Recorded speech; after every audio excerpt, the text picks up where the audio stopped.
വഖഫ് നിയമ ഭേദഗതി ബിൽ നാളെ പാർലമെന്റിൽ ഉച്ചയ്ക്ക് 12 മണിക്കാണ് ലോക്സഭയിൽ ബിൽ അവതരിപ്പിക്കുന്നത്. 8 മണിക്കൂർ ബില്ലിന്മേൽ ചർച്ച നടക്കും.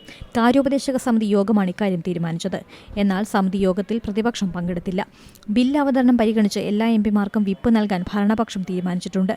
NDAയിലെ പ്രധാന ഘടകകക്ഷികളായ JDUവും TDPയും ഇനിയും നിലപാട് വ്യക്തമാക്കിയിട്ടില്ല.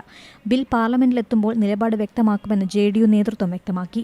അതേസമയം ബില്ലിനെ എതിർക്കുമെന്ന് ഇന്ത്യ മുന്നണിയിലെ സമാജ്വാദി പാർട്ടി അറിയിച്ചു.